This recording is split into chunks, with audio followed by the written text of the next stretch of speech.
Viaje no tempo com Leandro e a mim e tire do fundo do baú o seu melhor time de botão. Agora na Central 3.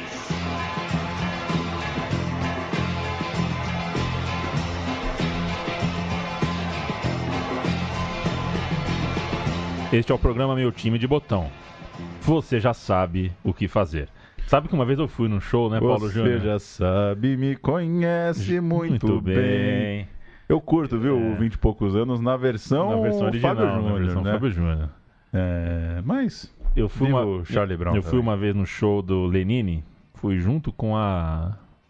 Não, Charlie Brown não, Raimundos, né? Desculpa. Luciana Góes, um abraço, hein, Luciana Góes, que tá com o meu jaco da seleção da Inglaterra desde 2011. Queimou, né? Trouxe da Inglaterra e nunca mais peguei de volta. Fomos no show do Lenine. O Lenine, ele... Hoje eu quero sair. Eu curto o Lenine. Eu também, curtia, né? Aí ele cantou uma, cantou duas, cantou três, cantou quatro. Eu cutuquei, falei, Luciano, ele não dá oi pras pessoas? Ele ignorou olimpicamente a presença de uma plateia. E na música 9, ele falou assim: essa é a turnê, não sei o que lá. Falou o nome do disco lá. Mas eu acho que vocês já sabem disso. E todo mundo aplaudiu, riu. Foi a única interação que ele teve com o público e as pessoas adoraram. Olha que engraçado.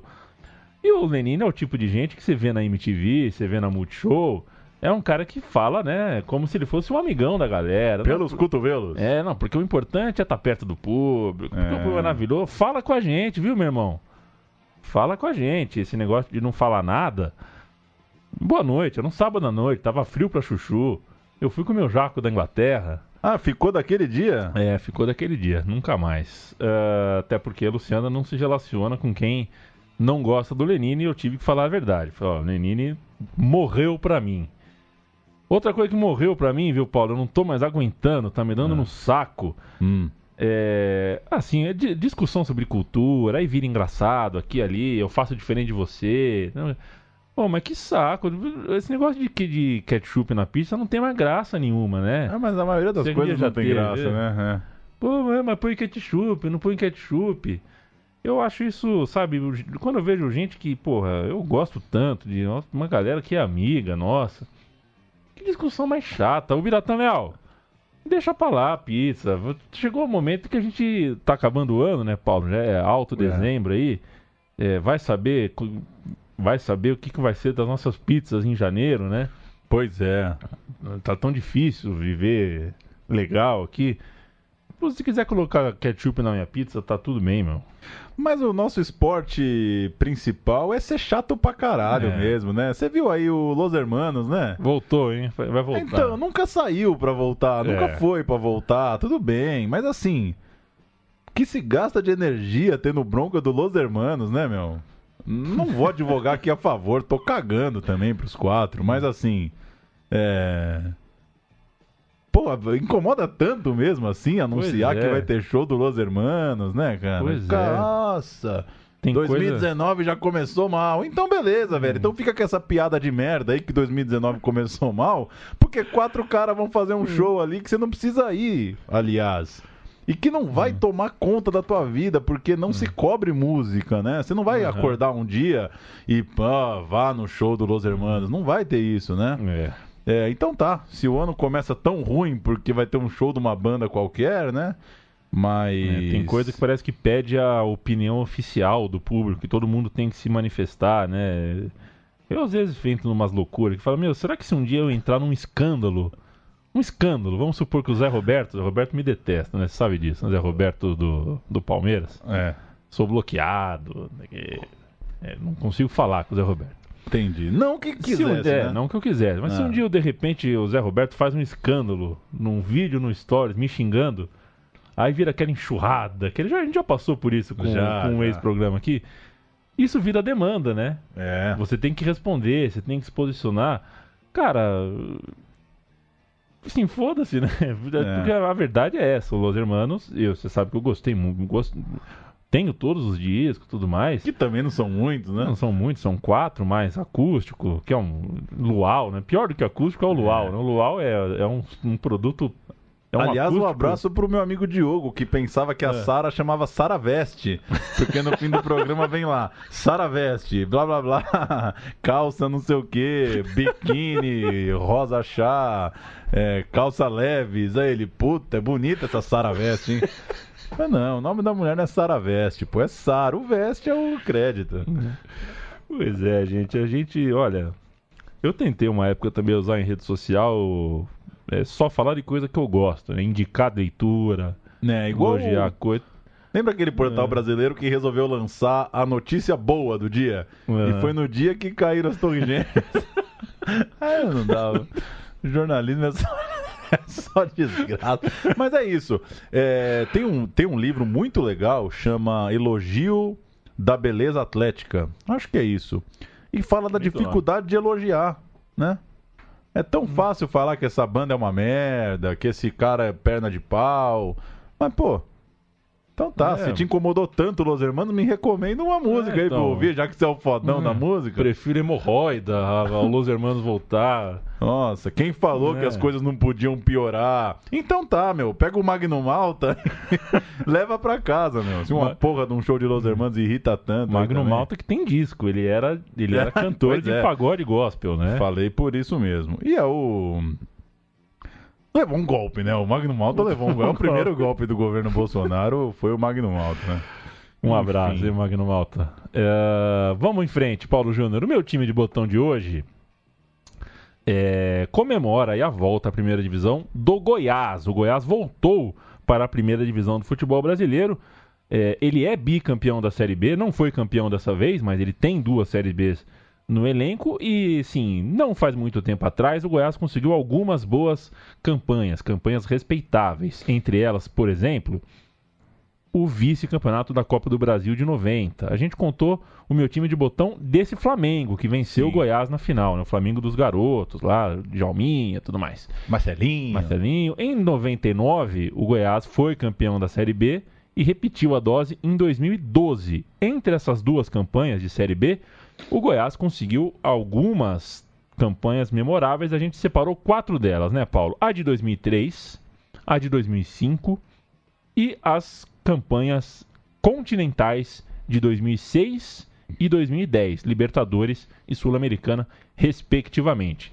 4, portanto, motivos aí para o torcedor do Goiás entrar aí, chegando no Natal, né? O torcedor do Goiás se divertir um pouquinho com boas memórias.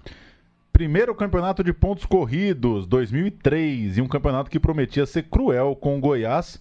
O rebaixamento era uma possibilidade muito real, mas surgiu Cuca. Ele assumiu o time esmeraldino na lanterna do campeonato e realizou um segundo turno, praticamente perfeito. 16 jogos de invencibilidade para o time verde e branco, comandado agora pelo Cuca. Salvou o time com sobras e, de quebra, mostrou para o futebol alguns jogadores que se tornariam gigantes, icônicos para a geração do futebol brasileiro. O meia Danilo e o volante Josué, por exemplo, além de Grafite, que chegou para jogar o retorno. Chegou nessa segunda metade de campeonato com o Cuca. O Cuca seguiria sua vida para o São Paulo, levando esses 3 jogadores citados na bagagem, peças fundamentais que chegavam para aquele São Paulo que venceria Paulista, Libertadores e Mundial. A partir de 2005, né? Tem essa tese, né, de que o São Paulo, campeão do mundo, começou na mão do Cuca. Quem montou aquele time foi o Cuca. Tem outros que falam que foi o Leão, no começo de 2005. Mas quem ganhou o bagulho foi o Paulo Tuori, né? É a história que se conta, né? Igual o Fernando Diniz agora, né? O Atlético Paranaense tem um pouquinho do Fernando Diniz. Não, né? Tem um pouquinho. O cara tava lá no outro faz tempo. Então, o Roger, né? O Roger tá carregando essa, né? Montou o time do Renato. Enfim. Por aí vai. A gente tem um amigo, né, na casa, que o Thiago Arantes, jornalista que mora em Barcelona, e ele assim escreveu em 2013, quando esse elenco completou 10 anos de vida. Abre aspas para o Thiago Arantes. Onde você estava 10 anos atrás, em 25 de julho de 2003? Eu me lembro muito bem. Há 10 anos, eu estava sofrendo com o meu time. Eram 21 rodadas do Campeonato Brasileiro, o Goiás tinha apenas 17 pontos, com 3 vitórias, 8 empates e 10 derrotas. Era um time condenado ao rebaixamento, apesar de não ser ruim. A defesa, com Fabão e Renato Silva, era decente. Josué, Simão e Marabá era um bom trio de volantes. No ataque, Araújo e Dimba. E tinha também Danilo, um jovem meio lento de quem a torcida não gostava muito.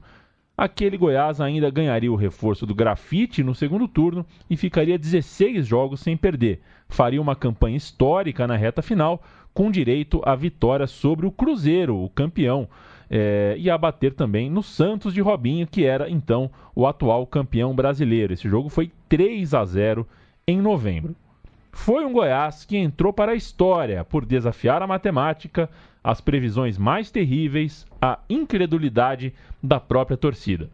O time acabou a competição em 9º lugar, chegou a sonhar com a Libertadores na reta final e Cuca mudou o jeito daquele Goiás jogar e deu confiança a um time que parecia rebaixado quando ele chegou em julho. Araújo e Josué explodiram, Dimba tornou-se o artilheiro da competição com 31 gols, o jovem Rodrigo Calaça segurou as pontas no lugar do goleiro Arley, que primeiro foi suspenso por doping e depois barrado. Teve isso, né? Fechando aspas aqui, o Arley, que é uma bandeira do Goiás lá. Esse ano foi um ano infernal para ele e o Goiás conseguiu substituir a sua força carismática graças à força mental do Cuca e do seu elenco. Então esse Goiás de 2003 merece o nosso registro, mostrou Cuca para o futebol, um trabalho vigoroso, um time que jogava com muita aplicação, muita energia, que reagiu tão bem como o Fluminense do próprio Cuca, poucos anos depois, também numa arrancada contra o rebaixamento. O Cuca só tiraria de si essa nuvem de falta de títulos importantes. 10 anos depois dessa campanha, ele venceu a Libertadores com o Clube Atlético Mineiro. Nesse tempo, deu para ver Josué e Grafite virarem ídolos no Wolfsburg e o Danilo ser campeão do mundo tanto pelo São Paulo quanto pelo Corinthians. Quer passar um pouquinho da capivara do Danilo aqui, ô Paulo Júnior? Manda. Ele foi nascido em São Gotardo, em Minas Gerais. O Danilo passou a infância neste estado e lá foi descoberto futebolisticamente via olheiro, a moda antiga. Isso foi em 1996. O Goiás olhou e trouxe. Ele ficou 8 anos naquele clube e profissionalmente jogou 154 partidas pelo Esmeraldino, até tocar a tua vida no São Paulo, e aí a história você conhece muito bem. Já o Grafite chegou ao Goiás após uma fracassada passagem pelo futebol da Coreia do Sul, chegou sem moral, portanto. Antes, o Grafite, atleta do Santa Cruz, onde até ele era querido, ele não se deu bem quando ele foi emprestado, né? Ele foi jogar no Grêmio por empréstimo e não deu muito certo. Seu primeiro time profissional foi a Matonense. E tem também, né, já que a gente citou aí os 3 que foram para o São Paulo, vale lembrar o Josué. Ele começou a carreira em 1996 pelo Goiás, mesmo ano ali no qual o Danilo foi descoberto. E antes disso ele era uma revelação, era uma cria do Porto de Caruaru, o Josué, que é pernambucano. Ele também passou 8 anos no time goiano antes de desembarcar no aeroporto internacional de Cumbica para defender o São Paulo Futebol Clube. Chegou de Guarulhos? Chegou em Guarulhos. Não Ficha... foi? Não sei. Vou jogar no Google aqui. Josué 2003, Josué aeroporto. 2003, aeroporto, foto alta. Goiás ganhou do maior time dos pontos corridos? Você pergunta e manda a ficha. Tá falando, claro, do time do Cruzeiro. Você tá com a ficha aí? Tô com a ficha aqui. Goiás. Rodrigo Calaça, desce aqui, ô diacho. Rodrigo Calaça, Fabão, bom. Renato Silva, bom. Esquerdinha, regular. Josué, muito bom. Kleber Goiano, regular. Simão, regular. Marabá, bom. Araújo, muito bom. Grafite, muito bom. E Dimba, muito bom. Um 3-4-3 maluco do Cuca. E o Cruzeiro? E na época que o Serra Dourada tinha 400 por 300, né? Era um latifúndio. Gomes, 7. Dracena, 8. Cris, 8. Na direita, Maurinho, 5. E quem tá na esquerda aí? Alguém jogou improvisado aí na esquerda, hein? Um dos volantes, ou o Jardel ou o Sandro. Vamos deixar o Sandro. 5. Felipe Melo. 8. Augusto Recife. 5. Marcinho. Não lembro. E, portanto, Jardel. Não lembro. Alex. 10. 10? 10. Aristizábal. 8. Entraram Mota, Thiago e Alex Dias. O Alex Dias jogou... Eu acho que o Alex Dias jogou em alguns anos aí em 3 times ao mesmo tempo, sabia? Jogou. Impressionante. Grande Alex Dias. Vamos abrir as portas para Léo Batista. O Léo Batista é o único cara que, se colar aqui, eu passo o café. A turma chega aqui, eu falo, quer um café? Pega lá. O Léo Batista, eu passo a porra do café. O Goiás venceu o atual campeão brasileiro, 3-0 no Santos. O Léo Batista descreve, é jogo no qual tem artilharia quebrada e tudo mais. Vamos nessa. O Goiás derrotou o Santos por 3-0 e se manteve em 8º. Destaque para Dimba, que fez de pênalti seu 30º gol e bateu o recorde num único brasileiro. O Santos é o vice-campeão sem chances de ser alcançado e está garantido na Libertadores. A gente falou na semana passada, né, Paulo, que sobre artilheiros, né, e citou o Dimba. Contamos aí de quando ele empatou a pontuação, o número de gols ali com o Edmundo. Tá aí, contra o Santos foi o gol aí no qual o Dimba virou o isolado. Mas não durou muito tempo, né? Esse recorde de gols do Dimba, que superou o do Edmundo em 97, durou só um ano, né? Já que em 2004 o Washington, coração valente, fedeu a gol e fez 34 gols de tudo quanto era jeito. Nem de tudo quanto era jeito, porque gol de mão ele não fez, porque era um homem muito honesto. Ético. Terceiro lugar no Campeonato Brasileiro de 2005. O jogo do título daquele campeonato bizarro de 2005 foi uma vitória do Goiás sobre o campeão Corinthians. Uma carimbada na faixa do time paulista, num campeonato marcado pelas voltas das partidas por escândalo de arbitragem. Inter e Corinthians disputaram a taça até o final e logo atrás deles estava o Goiás com sua melhor campanha na história de um brasileiro. Um terceiro lugar honroso que tem um capítulo pouco lembrado, a rodada 30, já com o bicho pegando feio, com coisa de Edilson Pereira de Carvalho, coisa e tal. Tem uma história interessante, o Goiás namorou a liderança, por pouco não dispara para um título ali. Estamos falando da rodada que reuniu Coritiba e Goiás, um jogo que abriu a rodada 30, era uma terça-feira à noite. O Goiás ganhou por 2-0, 2 gols do Rodrigo Tabata, o camisa 10. O melhor descendente de japoneses que vimos. O Fabrício Oia, quantos anos que o Fabrício Oia é da base do Corinthians? E o Yamada, né? O Yamada também. Mas o Yamada que eu sempre vendia no Championship Manager. O Tabata é bom, viu? O Tabata é bom. O mestiço bom de bola. E o Sandro Hiroshi, né? Sandro Hiroshi. Prefiro o Tabata. Prefiro o Tabata. O Goiás, então, venceu o Coritiba na terça-noite. E o Japinha, lateral direito, hein? Sim, o Japinha. O Japinha, lateral direito. Não é um Tabata. E o Paulinho Kobayashi. Essa era a bola.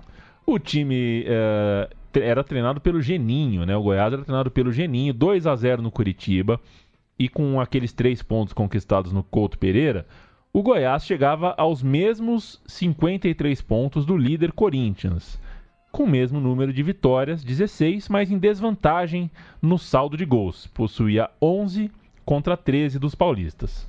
Para ficar em primeiro lugar no fim da rodada, o Goiás precisaria então secar o Corinthians. O Corinthians jogaria no Rio de Janeiro contra o Fluminense.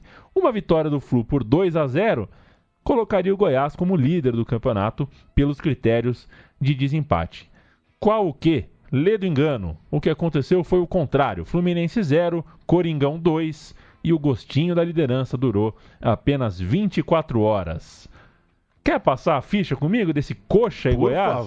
Por favor. Coritiba, Douglas. Não. Jackson. Regular. Anderson. Regular. Douglas Ferreira. Regular. Fabinho. Regular. Douglas Peruíbe. Fraco. Rodrigo Mancha. Regular. Elton. Regular. E Caio. Regular. Marciano. Regular. E Reinaldo. Aquele? Só pode ser. Bom. Ainda bem que o Marciano não era aquele. Se for aquele, Reinaldo era bola. O técnico veio você, né? Cuca. Enfrentando o ex-clube. Do lado de lá. como diria o outro. Goiás de Arley, André Dias, Júlio Santos e Rogério Correia, Paulo Baier, Kleber Gaúcho, Rodrigo Tabata e Luciano Almeida, Souza e Rony, Geninho, que era campeão brasileiro recente, tinha sido... Tinha sido campeão brasileiro em 2001, o pequeno gênio. Rodada 13, antes ainda do colapso do campeonato, um jogo que também vale muito. Internacional 2, Goiás 3. Jogo no Beira-Rio, e aqueles 3 pontos que estavam em disputa serviriam para o Internacional virar líder, mas o Goiás mostrou a força do elenco e impediu a vitória do time colorado em plena Porto Alegre. Portanto, a tabela naquela altura tinha Corinthians 81, Inter 7-8, Goiás 7-4, Palmeiras 70. Eram os 4 brasileiros que ficariam na frente até a Libertadores. Então, o Corinthians 3 pontos na frente do Internacional. Ficha, portanto, agora do jogo do título. Vamos falar do fim desse campeonato. Vitória do Goiás e festa, camisa comemorativa pela vaga na Libertadores. O Goiás batia no campeão e comemorava o fato de ter terminado na parte de cima da tabela. Arley, Aldo, Rafael Dias e André Leone. O Geninho jogava com 3 zagueiros, sempre. Sempre. Paulo Baier, Kleber Gaúcho, Rodrigo Tabata e Jadilson. Rony e Souza. Entraram Romerito, ele mesmo, Dodô e Danilo Portugal. Ou seja, só gente ofensiva em campo. Dodô, não, né? Dodô. Não? Não, né? Não. É o outro Dodô? Outro Dodô. Não, deixa eu achar aqui. Não, Dodô não jogou no Goiás. Não jogou, né? Não é possível, não é possível. Dodô. O Rodrigo, né? Rodrigo, né? O nome do Dodô? Dodô no Goiás aqui. Dodô no Goiás? Mas será que é esse ano aqui? Dodô. Vamos ver aqui. Dodô. Ricardo Lucas, É né? Ricardo, não é Rodrigo? É Ricardo Lucas. Não, isso aí é impossível. Jogar Ricardo Lucas 2005 é impossível. Aqui, ó. Goiásão na cabeça. Goiás? Jogou no Goiás. 15 jogos e 4 gols segundo o Wikipédia. Sem double check. E parece que 3 golaços, né? Porque o Dodô era o artilheiro dos gols bonitos. O Corinthians, campeão brasileiro, mesmo perdendo pro Goiás em dia de Fulvestre, hein? Dia de Fulvestre, crocodilagem. Por isso que tem que ter final, o Brasileirão. Ninguém vai marcar prova no dia da final. Mas pontos corridos, não tem final, marca a prova. Ninguém tá nem aí. Corinthians de Fábio Costa, Coelho, depois Edson, Marinho, Wendel e Gustavo Neri, Marcelo Matos, Bruno Octávio, Rosinei e Carlos Alberto, depois o Wesley, Nilmar, depois o garoto Jô e Teves, técnico, delegado Antônio Lopes. O Gustavo Neri, que um dia eu estava lá em São Bernardo, pouquinho antes da Copa, ele passou de carro buzinando e falando: eu vou pra Copa! Passou buzinando numa avenida, gritando que ia pra Copa, não foi. E como eu acabei de falar que nosso maior esporte é reclamar dos outros, comemorei que ele não foi. Gols de Paulo Baier, Teves, Coelho, Souza e Romerito. Romerito fez o gol do 3-2 já aos 40 do segundo tempo. Temos Galvão narrando esse fim de jogo, né, em que os dois comemoraram. Um campeão, o outro na Liberta. Só porque o Internacional peidou pra Muzenga no Couto Pereira. Era ganhar do Coritiba e deixar esse campeonato bizarro nas mãos de quem eu acho que merecia no fim das contas, mas isso é outro assunto. Vamos nessa. Autoriza Evandro Roman. Começa o jogo em Goiânia. A enfiada de bola para a área. Marcelo Matos, olha a chance. Paulo Baier bateu. Gol!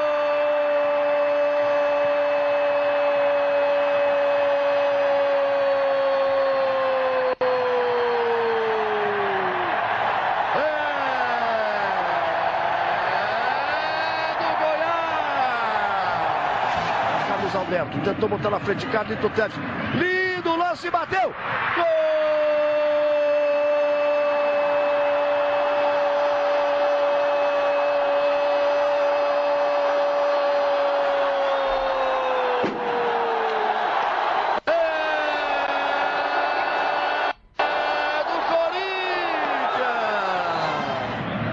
Saiu o Gustavo, é o Coelho que vem mesmo para a cobrança. Partiu o Coelho, pé direito, bateu. Gol!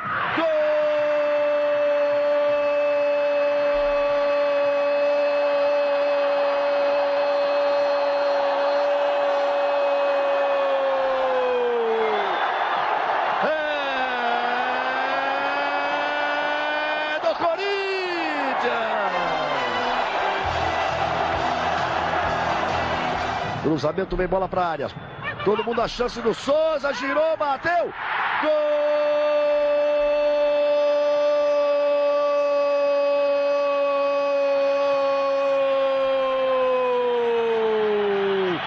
É do Goiás! Restando agora o São Paulo para disputar o título mundial.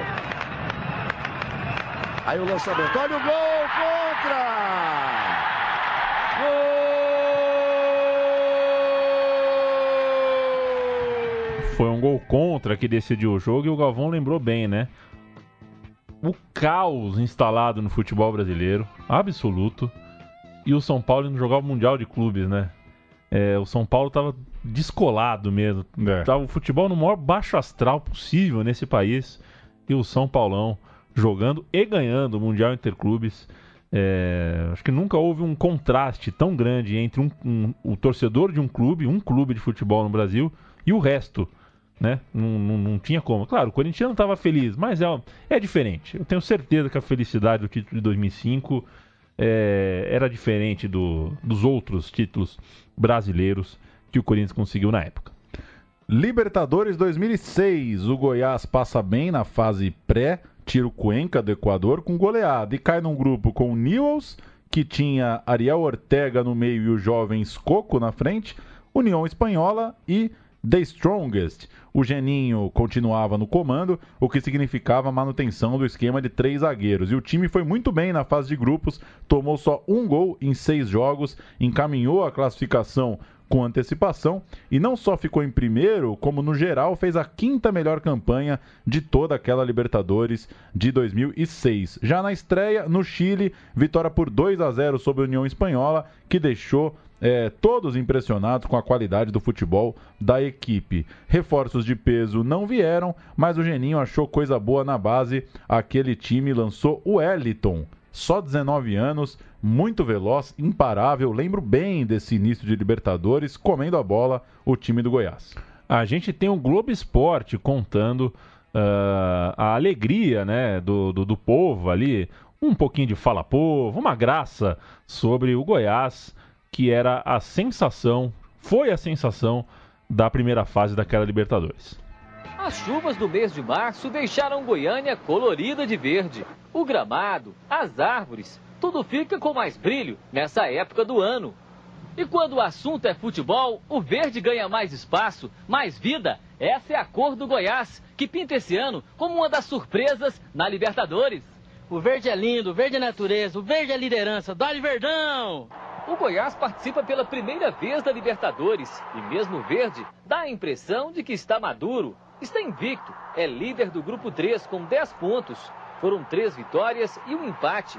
O time não sofreu gol nesta fase e está próximo da classificação. Até quem já vestiu a amarelinha sonha com um título inédito, usando a camisa verde. O verde representa um sonho também hoje no momento. De repente o sonho de ganhar uma Libertadores. Título que me falta dentro daquelas competições que Deus me deu a oportunidade de desfrutar. Essa onda verde, marcante. É ele mesmo, viu, o Paulo Júnior, amigo e amiga. O Vampeta estava nesse elenco, uma contratação discutível ali por parte do Goiás, porque o cara não estava bem, ele já não era mais. Ele depois do Penta, né? Ele voltou do Japão, né? Ele voltou do Japão já, ex-jogador. E ele não conseguiu, claro, jogar direito naquele Goiás. Foi uma decepção. E a gente se recorda que no ano seguinte, né, em 2007, ele foi parar fazendo cabelo de samurai. Era uma palhaçada ele no Corinthians, que acabou rebaixado para a 2ª divisão. A gente segue com mais gol? Vamos nessa, vamos com Goiás e Strongest. Isso, jogo da primeira fase. 2 gols muito legais com a narração argentina, na qual o Wellington, que faz uma jogada e faz outro gol, é comparado a Mané Garrincha. Este es Romerito. La marca es de Arévalo. Colabora con ese entreno. Tocó de primera Nonato para Danilo Portugal. Espera Romerito. La devolución para el gol de Nonato. ¡Oh, gol! ¡Gol!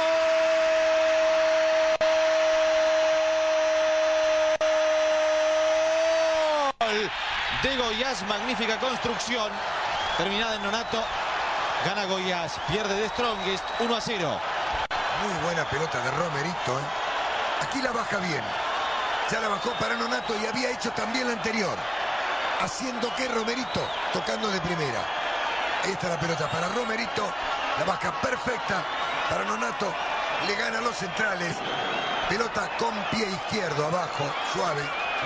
Muy buena descarga de Romerito. Llega Víctor, interviene contra Coelho. Pasaba Romerito ante Fabiano, ahora la domina Wellington. Espera y encara sobre la marca de Arévalo. Centro para Nonato. ¡Oh, Romerito, gol! ¡Gol!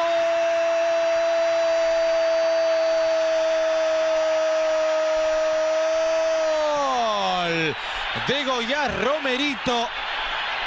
Aumenta el conjunto de Brasil.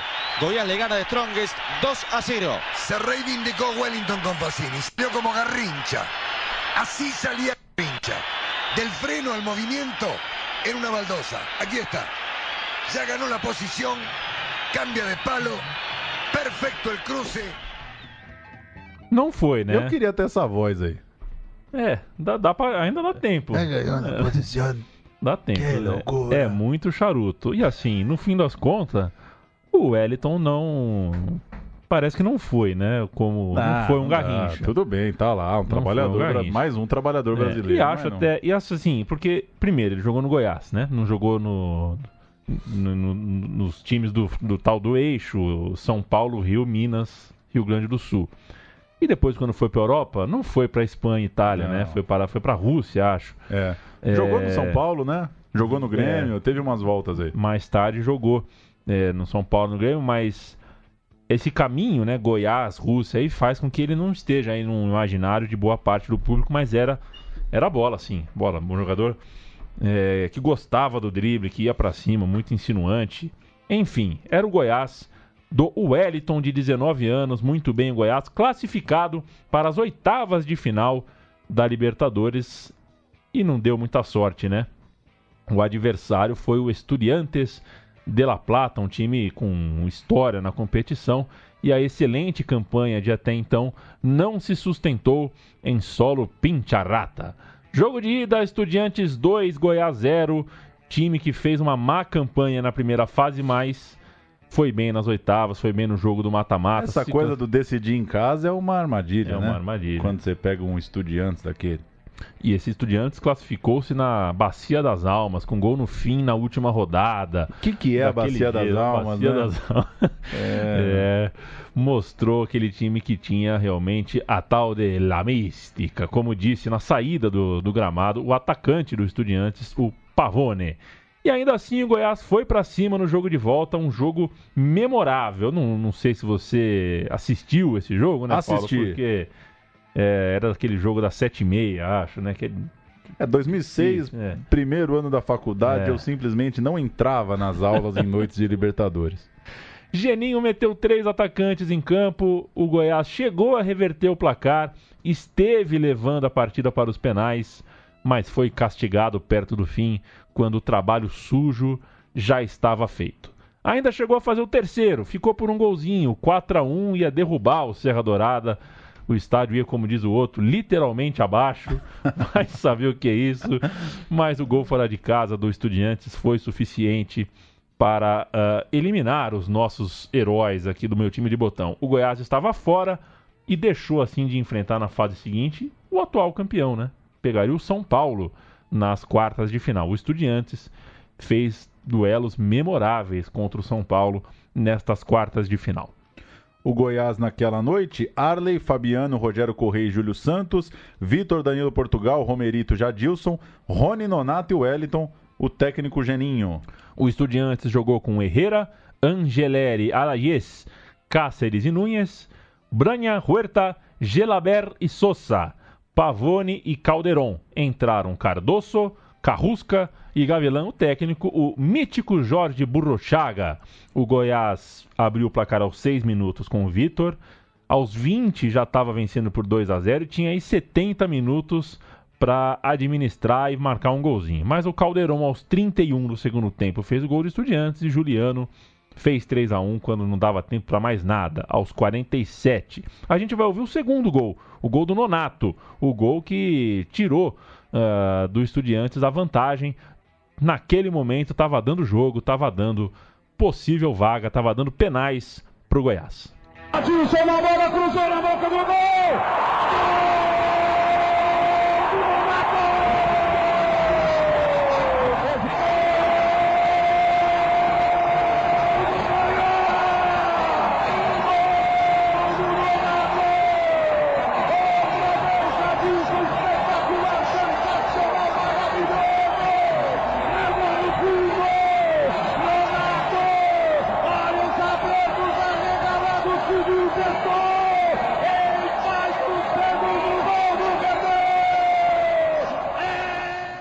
E eu peço desculpa, eu não consegui encontrar o crédito, tá? Por isso que eu não falei aqui de qual rádio, mas é uma rádio goiana e o segundo gol do Goiás. Mas o Goiás eliminado de cabeça erguida, fez uma campanha que fica, né? Ficou digna.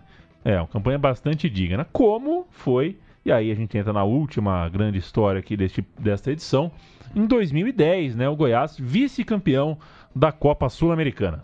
4 anos separaram esse Goiás bacana de um Goiás razoavelmente pior, muito menos atraente, mas que conseguiu um feito continental também. Esse chegou na decisão da Sul-Americana em 2010, classificado por ter terminado o brasileiro no 9º lugar, cheio de gols de Souza. Os esmeraldinos pegaram a vaga e estrearam com um duelo importante, Goiás e Grêmio, na primeira rodada. Empate no Serra Dourada e um fato curioso para os olhos de hoje que marcou o jogo de volta. Renato Gaúcho, símbolo das maiores glórias do clube, estreava como técnico de um time em péssimo momento, não vencia há 8 jogos. E estrear num mata-mata, logo de cara, com carisma, com a moral do Renato, era a ideia da diretoria, era a ideia do jogo para o Grêmio, mas deu Goiás 2-0. Então é isso, né? O primeiro jogo da vida do Renato Gaúcho como técnico do Grêmio foi uma eliminação. O Goiás tirou o Grêmio da Sul-Americana. E aqui a gente começa a contar, afinal, que Goiás era esse. O técnico era o Leão, Emerson Leão. Esse 2-0 foi construído com gols do Amaral, volante bronco, e Everton Santos, um atacante apenas cumpridor, leve. A escalação do time: Arley, o imortal, Wendel Santos, Hernando, Rafael Tolói, o zagueiro Caicai, e Júnior, que foi substituído nessa noite por Marcão, o Marcão boca aberta. Qual Marcão? O Marcão boca aberta, o cabeludo. Não o Marcão Fluminense, o Marcão Cabeleira. Isso, o Marcão Cabeleira, o careca cabeludo. Amaral, Jonilson. É ele mesmo? Ele mesmo. O Wellington Monteiro. Jogou no Inter. E Bernardo Maluquinho. Bernardo Doideira? Bernardo Doideira. Que isso? Depois entrou o Richelli. Bernardo. Com 20 anos. Menino Bernardo. No ataque, Everton Santos e Rafael Moura, o He-Man. Bom time, hein? Bom time, eu quero que você dê o Grêmio. Marcelo Groi, Edilson, Rafael Marques, Newton e Fábio Santos, William Magrão, Ferdinando, Maílson, depois Hugo, Douglas, depois André Lima, Souza, depois Robertson e Jonas. Tá aí, o Goiás classificou. Pegou um Grêmio que, convenhamos, né? Só tinha a camisa ali e a carcaça. E o Jonas. E Douglas. E o Douglas. O Douglas. Não é o Douglas. Será que é o pança de de cadela? Não sei. Vamos lá, segunda fase, o Goiás pegou outra pedreira. Passou pelo Grêmio, pegou o Peñarol, um tradicional time uruguaio. E na ida em Goiânia, venceu por 1-0. O gol foi do Rafael Moura, que era de longe o atleta em melhor fase naquele time. Ele estava, como a gente está dizendo aqui, né, fedendo a gol. A gente disse na edição anterior, bastante ver que tem fase que o cara iguala quase número de jogos com número de gols. O Peñarol, que era um time estrelado pelos ótimos, excelentes e possantes Martinúcio. Mas vendeu o lance, hein, o Martinúcio? Nossa senhora! Uns 40 dias, velho, do Palmeiras comprando o Martinúcio. E o Arévalo Rios também atrás ali para bater em tudo que se movimentasse. Era o Peñarol que fez um grande jogo de volta, precisava do placar, mas não conseguiu. A gente vai ouvir o gol da ida, o gol do jogo no Serra Dourada, Rafael Moura, e você vai conseguir ouvir na narração aí no fundo que o estádio estava vazio. A gente costuma não lotar estádio em Sul-Americana, a não ser quando chega na semifinal, na final. Goiás 1, Peñarol 0. Peñarol le pegará a Nagy, descarga el aire, exhalando, centro de Nagy, gol, Rafael Moura, no vale, offside. ¡Gol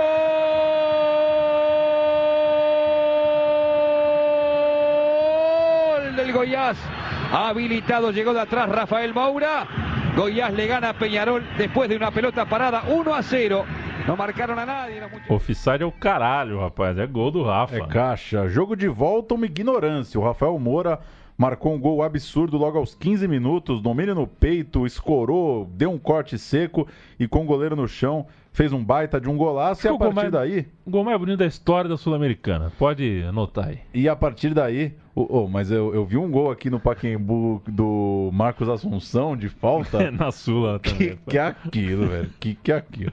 A partir daí, os uruguaios tinham que marcar 3 gols e a tarefa era difícil, mas o Peñarol chegou perto, fez 2-1 e quando colocou todo mundo no ataque, acabou tomando o gol do Carlos Alberto, que garantiu quase o Goiás nas quartas. Quase, porque o Peñarol ainda fez mais um, deu canseira e no fim... 3-2. O Goiás passou pelos gols marcados fora de casa. Deixa eu mudar de tela aqui. Repare você que como o Goiás passou das duas fases jogando fora de casa o segundo jogo, isso aconteceria até a final.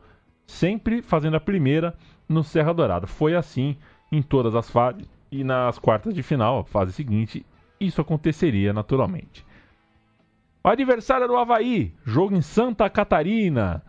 E os dois times num baixo astral danado. O jogo de ida no Serra Dourada terminou 2-2. O Avaí jogou melhor.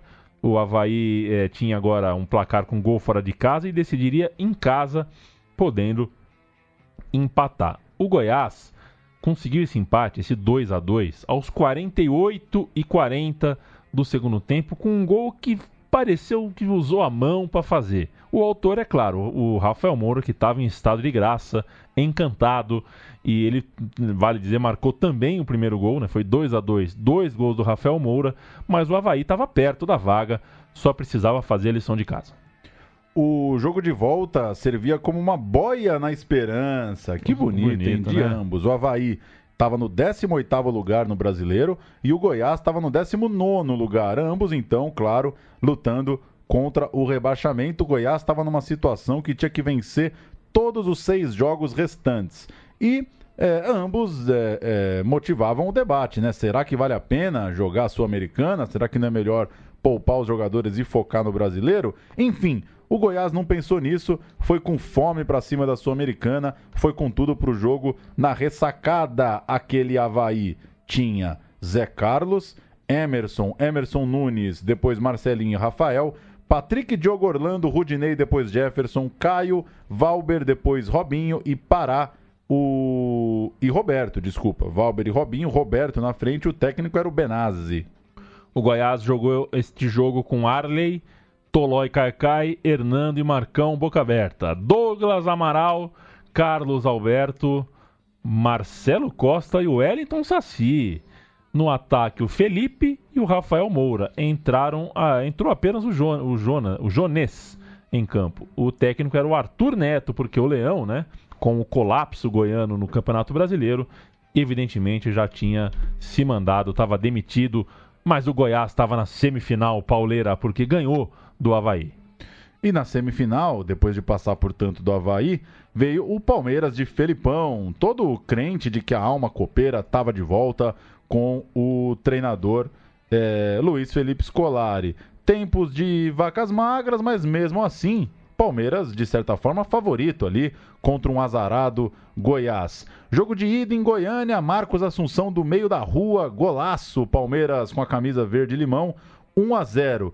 E ninguém no time do Goiás, ninguém na torcida do Goiás, botava tanta fé que o time podia voltar, virar o placar no jogo de volta, muito menos o Palmeiras, a torcida do Palmeiras, porque o time abriu o placar na volta.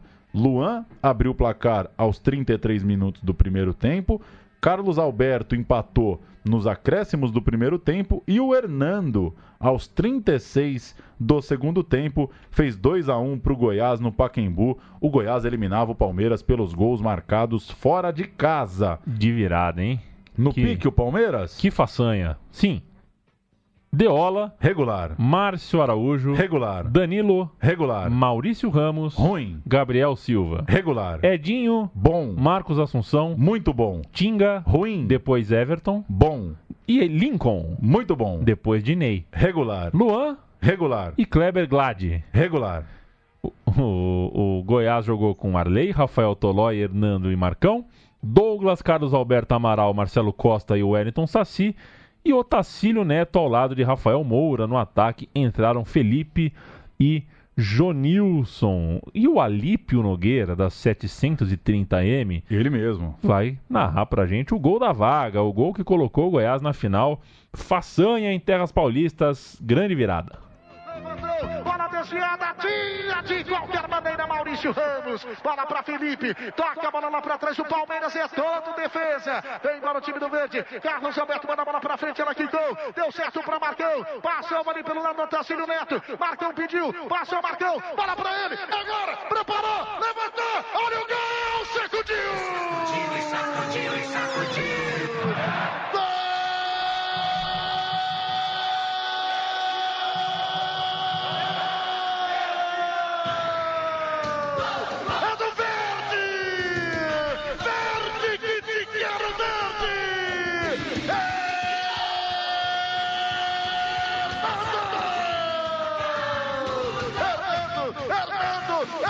Hernando, zagueirão esmeraldino, conserta o erro do primeiro tempo, mete um gol que pode ser um gol salvador, um gol que... Famoso jogo aqui em São Paulo da criança, né, do japonesinho lá chorando.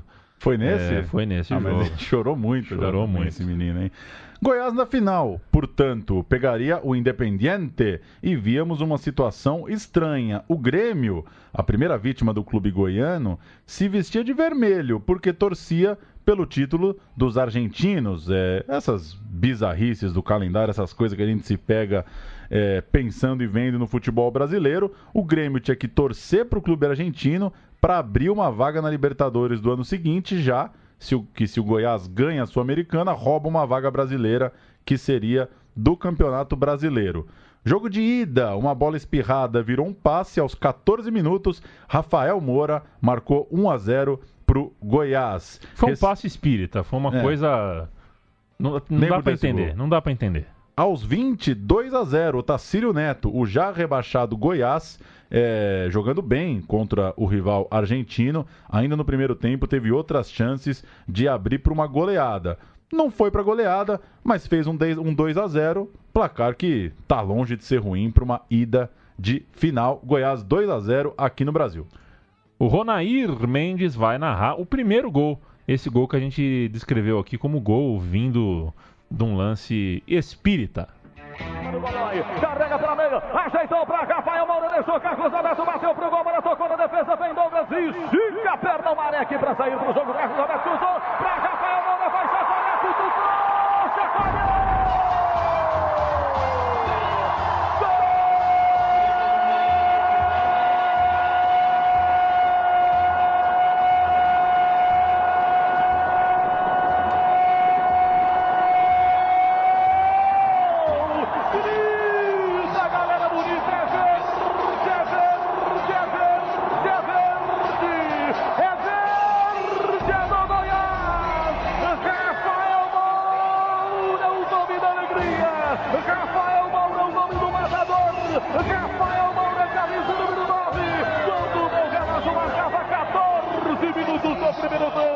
Olha o que você faz com essa galera que vem.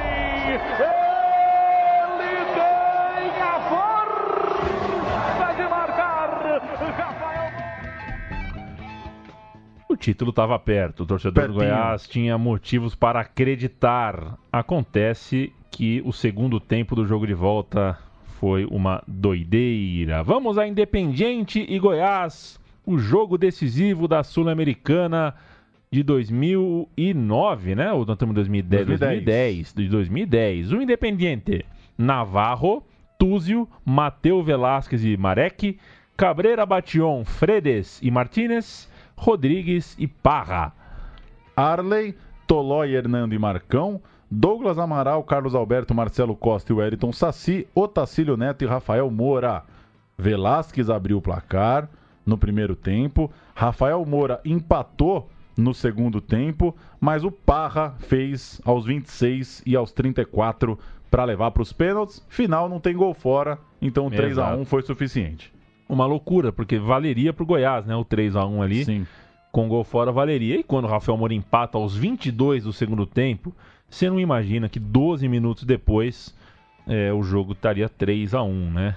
Mas acontece, assim como o Estudiantes 4 anos antes, dessa vez foi o Independiente que fez valer a sua história ali, colocou a história em campo e levou a partida para os pênaltis e coisas do futebol, né? Rafael Moura, o iluminado na temporada, perdeu um gol feito aos 44 do segundo tempo na pequena área, um lance inexplicável. Era o gol do título, mas o Rafael Moura acabou perdendo o gol mais importante que ele faria com a camisa esmeraldina e também o gol mais fácil de ser feito. O jogo teve, antes dos pênaltis, uma prorrogação e nela o Goiás mostrou mais perna, jogou ofensivamente, inclusive, e chegou até a acertar a trave do Independiente. O Tolói de cabeça carimbou a trave, mas não teve jeito. O jogo ficou 3-1 mesmo e fomos para os penais. Paulo Júnior, e neles o Arley não conseguiu ser o herói.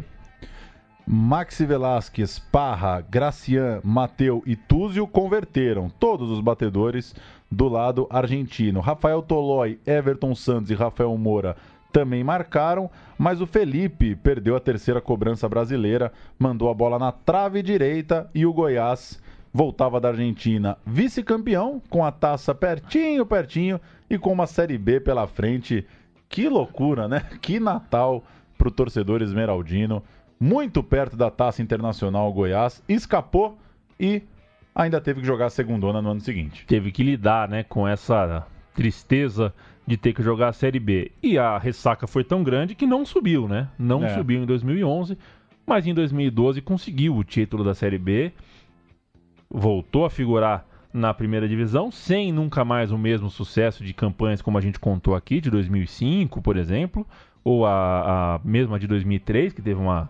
que vale ser lembrado, embora tenha ficado só, entre aspas, em 8º ou 9º lugar. E vamos ver o que vai ser agora desse Goiás, com rede padrão FIFA, né? Porque o Serra Dourada tinha que ter aquela rede. Gramado do Serra Dourada tinha que ser daquele tamanho. Alta de preferência. O Goiás, inclusive, parece que não vai jogar no Serra Dourada suas partidas de menos público. Tem o seu estádio próprio ali, ajeitadinho para jogar.